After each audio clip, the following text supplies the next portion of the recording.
আমি প্রথমেই বলেছি, আপনারা লক্ষ্য করুন, এই কোরআন তাবিজের কিতাব নয়, এই কোরআন তদবিরের কিতাব নয়, ঝাড়ফুঁকের কিতাব নয়।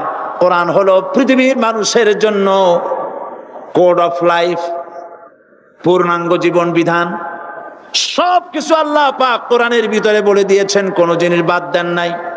আপনি আমি কেমনে সৃষ্টি হয়েছি আল্লাহ পাক কোরআনের ভিতরে বলেছেন, ইন্না খালাকনাকুম মিন তুরাবিন সুম্মা মিন নুতফাতিন সুম্মা মিন আলাকাতিন সুম্মা মিন মুদগা।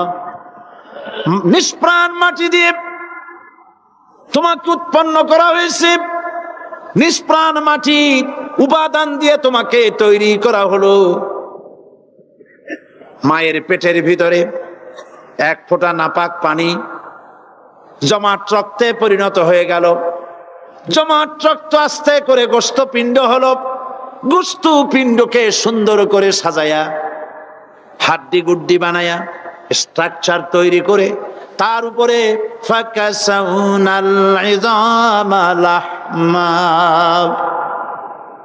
চামড়া দিয়ে গোস্ত দিয়া সাজায়া সুন্দর করে বানালাম। আল্লাহর পরিচয় শুনুন, আল্লাহ আমার কেমন আল্লাহ। মায়ের পেটের ভিতরে সন্তান বানায়া এরপরে যখন রূহ দেওয়া হয়েছে, ক্ষুধা লেগেছে, খাবারের প্রয়োজন হয়েছে, আল্লাহ রাব্বুল আলামিন ওই কচি বান্দা মায়ের পেটে বসে কি খাবে, সেজন্য তার মা চিন্তা করে নাই, বাবা চিন্তা করে নাই, সরকার চিন্তা করে নাই।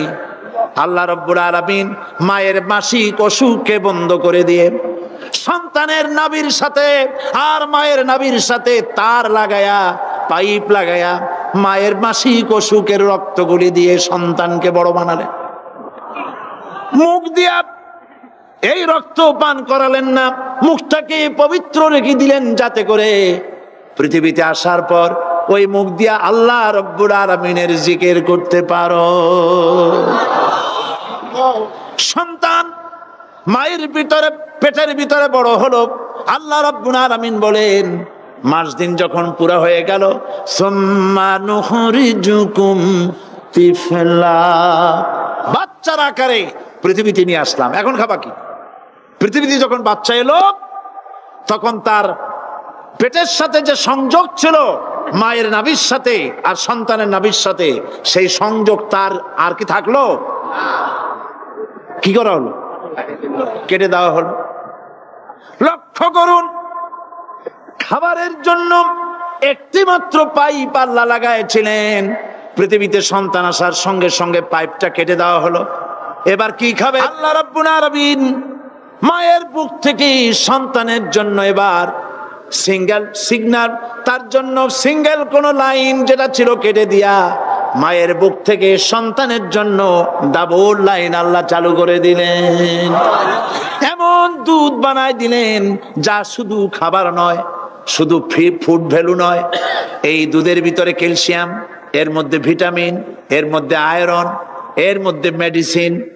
দুনিয়ার এই সন্তান ছিল ফি কারারিম মাকিন, সুরক্ষিত জায়গার ভিতরে ছিল। কোনো পলিউশন সেখানে যেতে পারতো না, রোগের জার্ম সেখানে যেতে পারতো না। দুনিয়ায় এলো দূষিত আবহাওয়ার ভিতরে। এই সন্তানকে এখনই অ্যান্টিবায়োটিক খাওয়ালে পরে অসুবিধা হবে। আল্লাহ রাব্বুল আলামিন মায়ের দুধের ভিতরে ঔষধ দিয়া রোগের প্রতিষেধক বানায়া দিলেন। এ হলো আমার আল্লাহ। এ আমার কে? আল্লাহ। জোরে বলেন আল্লাহ। আল্লাহ আল্লাহ রাব্বুল আলামিন মায়ের দুধ দিয়ে সন্তানকে বড় করলেন আর শোনায় দিলেন, খবরদার এই মায়ের সাথে, এই বাপের সাথে নাফরমানি করবি না। মা বাপের জন্য আমার কাছে দোয়া করবে, রব্বির হামহুমা কামা রাব্বায়ানি সগীরা। সবাই পড়েন আমার সাথে, রব্বির হামহুমা কামা রাব্বায়ানি সগীরা। আল্লাহ আল্লাহ পাক শিখাই দিলেন বান্দারে আমার কাছে দোয়া করায় আল্লাহ আমার মা বাপ আমাকে ছোটবেলায় যেভাবে স্নেহের কোলে লালন পালন করেছে এইভাবে আমার মা বাপ তোমার রহমতের কোলে লালন পালন করো। মনে থাকবে ভাইরা? বলেন মনে থাকবে? প্রত্যেক নামাজের পরে মা বাবার জন্য দোয়া করবেন, বেঁচে থাকুক আর মরে যাক দোয়া করবেনই, মনে থাকবে?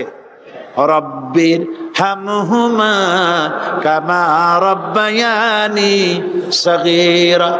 আবার পড়েন রব্বির হামহুমা কামা রব্বায়ানি সগীরা।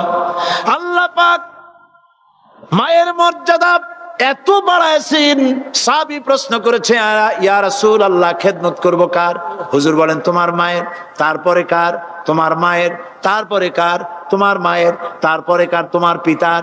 বাপের চাইতে মায়ের মর্যাদা আল্লাহ 3 গুণ বাড়াইয়া দিলেন, 3 গুণ বৃদ্ধি করে দিলেন। হাদিস শরীফে এসেছে হযরত আবী হুরায়রা রাদিয়াল্লাহু তাআলা আনহু রাসূলের কাছে এসে রাতের বেলায় কাঁদতেছিলেন। হুজুর প্রশ্ন করলেন আবু হুরায়রা কাঁদো কেন? হযরত আবু হুরায়রা বলছেন হুজুর মা আমাকে মেরেছে। তিনি প্রশ্ন করলেন আচ্ছা মা তোমারে মারলো কেন? তুমি কি কোনো বেয়াদবি করছো? তিনি বললেন না। তবে মারলো কেন? হযরত আবু হুরায়রা বলেন ইয়া রাসূলুল্লাহ আপনার খেদমত থেকে বাড়ি ফিরতে আমার দেরি হয়ে গিয়েছিল। গভীর রাত্রে যখন বাড়ি গেছি মা আমাকে প্রশ্ন করলেন বাবা দেরি হলো কেন, কোথায় ছিলি? তাম পৃথিবীর মানুষ যেই কদম মোবারক চুমু দিতে পারলে ধন্য হয়ে যায় সেই আখিরি জামানার পয়গম্বর নবী মুহাম্মদ রাসূলুল্লাহ সাল্লাল্লাহু আলাইহি সাল্লামের দরবার থেকে আসতে আমার দেরি হয়ে গেছে। ইয়া রাসূলুল্লাহ আমার মা আপনার নাম শুনে তার গা জ্বলে উঠল, তিনি কাফের মুশরিকা। আপনার নাম শুনে অগ্নি শর্মা হয়ে আমাকে ধরে পিটানো আরম্ভ করলেন আর বললেন আবু হুরায়রা হয় মুহাম্মদ সাল্লাল্লাহু আলাইহি সাল্লামের বাড়ি ছাড়বি নইলে আমার বাড়ি ছাড়বি, কি করবি বল? মার খেতে খেতে আমি বললাম মা তোমার গায়ে যত শক্তি আছে আমারে মারো, তোমার বাড়ি শুদ্ধ তাম দুনিয়াটা ছেড়ে দিতে পারি, মুহাম্মদ রাসূলুল্লাহর কদম মোবারক ছেড়ে দিতে পারি না। আল্লাহ হুজুর আমার মা গলা ধাক্কা মেরে আমাকে বের করে দিয়েছেন। হুজুর বলছেন আবু হুরায়রা মা তোমাকে মেরেছে আর আমার কাছে নালিশ করছো, আমি তোমার মায়ের কোনো বিচার করতে পারবো না। সুবহানাল্লাহ, এত বড় পাওয়ারফুল নবী, শানওয়ালা, ইজ্জতওয়ালি, বরকতওয়ালি, এত বড় নবী বলছেন মা মেরেছে আমার করার কিচ্ছু নাই। সুবহানাল্লাহ, তোমার মা মুশরিকা হোক আর যাই হোক তোমার মা। সুবহানাল্লাহ বলেন। আমার বন্ধুগণ হযরত আবু হুরায়রা বলেন ইয়া রাসূলুল্লাহ মায়ের বিরুদ্ধে কোনো অভিযোগ নিয়ে আমি আপনার কাছে আসি নাই। হুজুর বললেন কেন আসছো বলো খুলে। আবু হুরায়রা বলেন হুজুর আমি জানি আপনি আল্লাহর দরবারে যদি কোনো ব্যাপারে হাত তোলেন আল্লাহ মঞ্জুর করে ফেলেন, আপনি দয়া করে আমার মার জন্য দোয়া করেন আল্লাহ যেন হেদায়েত দিয়ে দেন। আমার নবীজি দুখানে হাত উত্তোলন করলেন, বললেন আল্লাহুম্মা ইহদি উম্মা আবি হুরায়রা, আয় আল্লাহ আমি দোয়া করতেছি আবু হুরায়রার মাকে হেদায়েত নসিব করো। হুজুর হাত তুলে মোনাজাত করছেন, আবু হুরায়রা দৌড় দিলেন বাড়ির দিকে। কয়েকজন সাহাবী হযরত আবু হুরায়রার জামা টেনে ধরেছে, এই ভদ্রলোক দৌড়ায় কেন? এত শান্ত মানুষ, কখনো গরম হয়ে কারো সঙ্গে কথা বলে না, এই মানুষটা দৌড়ায় কেন? কোনো বিপদ হইল নাকি? জামা টেনে ধরে বলে আবু হুরায়রা দৌড়াও কেন? হযরত আবু হুরায়রা বলেন জামা ছেড়ে দাও, কোনো বিপদ আমার হয় নাই, আমি দৌড়াইয়া বাড়ি যাই দেখতে চাই। আমি দৌড়াইয়া আগে বাড়ি যেতে পারলাম না, আমার নবীর দোয়া আগে আমার বাড়ি চলে গেছে, আমি এটা দেখতে চাই। হযরত আবু হুরায়রা দৌড়াতে দৌড়াতে বাড়ি চলে গেছেন। দরজায় নক করলেন, ভেতর থেকে আওয়াজ এলো কে? তিনি বললেন আমি আবু হুরায়রা, মা দরজা খুলে দাও, আমি তোমার সন্তান।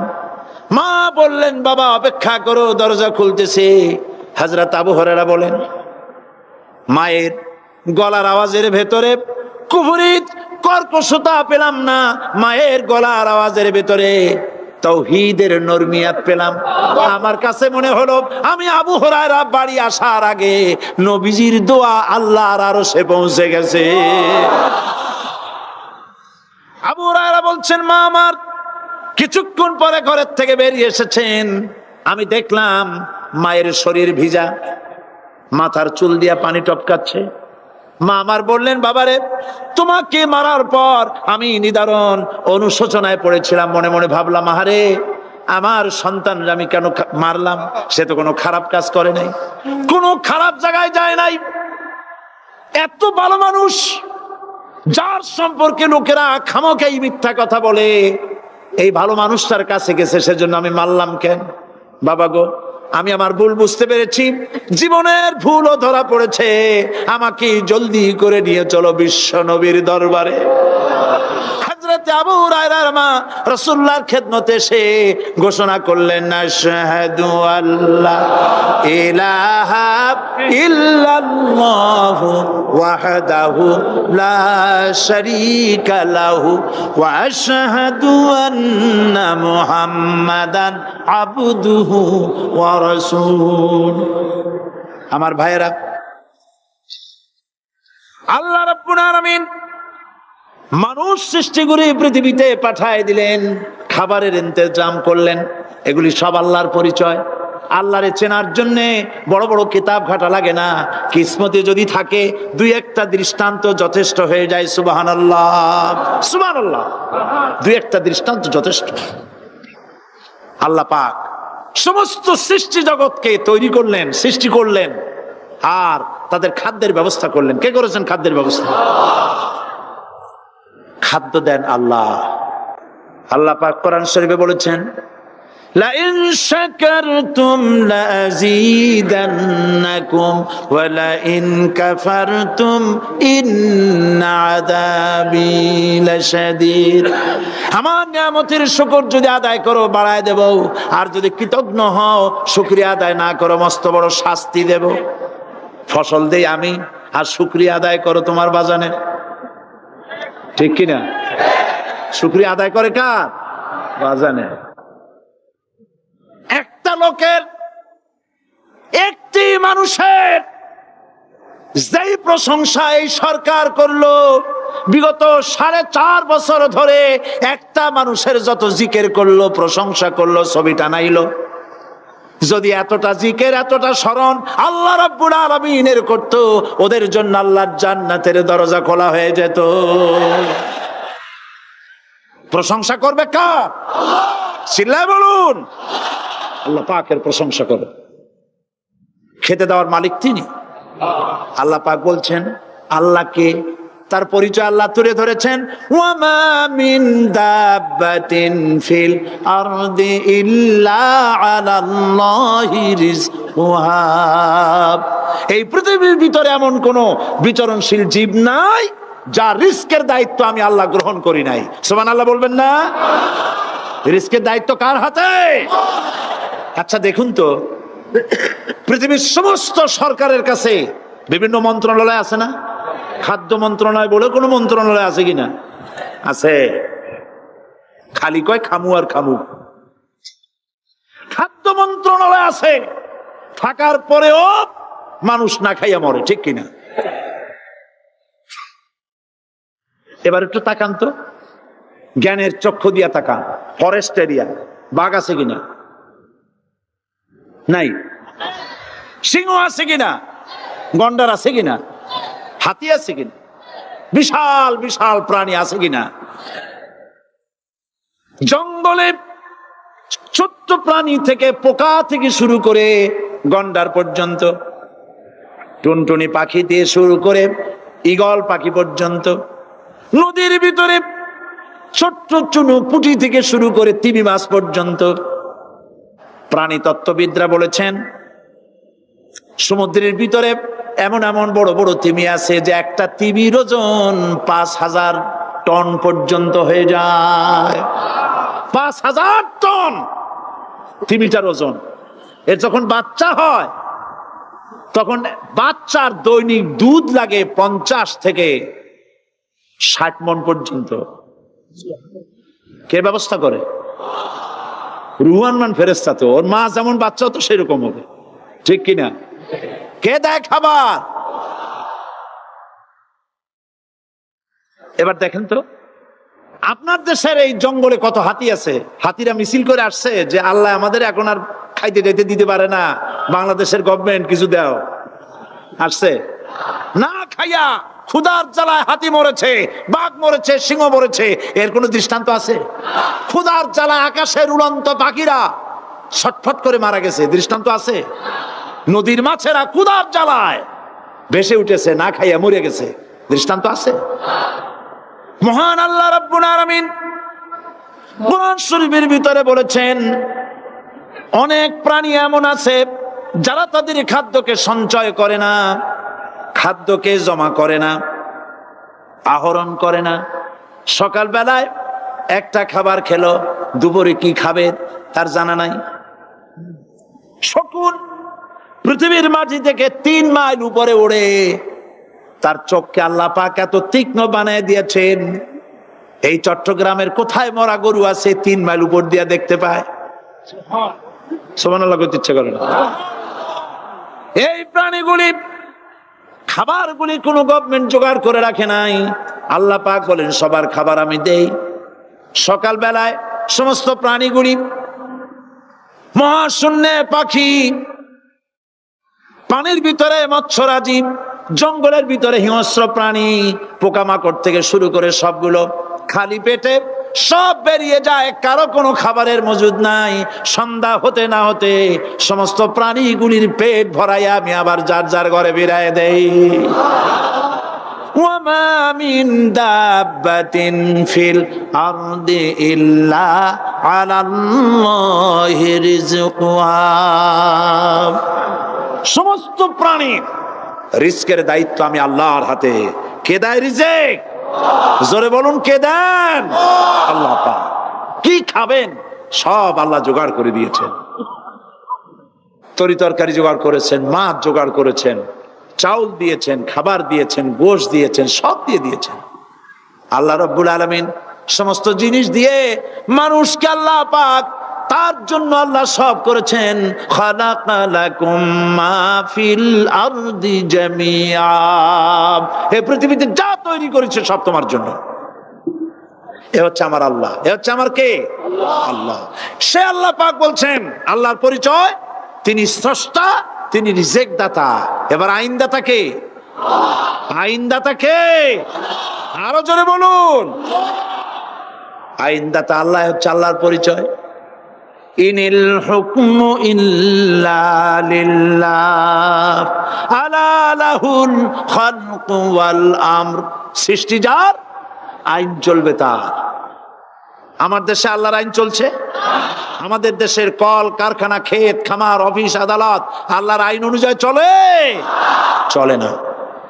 বরং আল্লাহর আইনকে মুছে ফেলার জন্য, নিজেদের আইন সৃষ্টি করার জন্য প্রচেষ্টা চালানো হচ্ছে। আল্লাহর আইন মানুষের জন্য সব থেকে বেশি উপযোগী, কারণ সৃষ্টি করেছেন কে? বলেন, কে করেছেন? আল্লাহ। প্রত্যেকটি মেশিন আপনি যা কিনবেন, রেডিও হোক, টিভি হোক, যে কোনো যন্ত্র হোক, গাড়ি হোক, তার সাথে একটা লিটারেচার, একটা বই তার সঙ্গে দিয়ে দেওয়া হয়। ওই বইয়ের মধ্যে লেখা থাকে এটা কিভাবে চালানো হবে, অপারেট করা হবে, তার সিস্টেম লেখা থাকে। আপনার ইচ্ছা মতো চালাইলে হবে না। এই মানব গোষ্ঠীকে সৃষ্টি করেছেন। এখন আপনি যদি আপনার আইন মতো চালান, তা কি চলবে? চলবে না। আপনি আপনার আইন মতো চালাচ্ছেন, ভালোভাবে চলতেছে? চলতেছে না। স্বরাষ্ট্রমন্ত্রী বলতেছেন সন্ত্রাসীদেরকে মাটির তলা থেকে খুঁজে বের করা হবে, কিন্তু নাকের উপর দিয়ে ব্রিফকেস চুরি হয়ে যায়, উনি তা ধরতে পারেন না।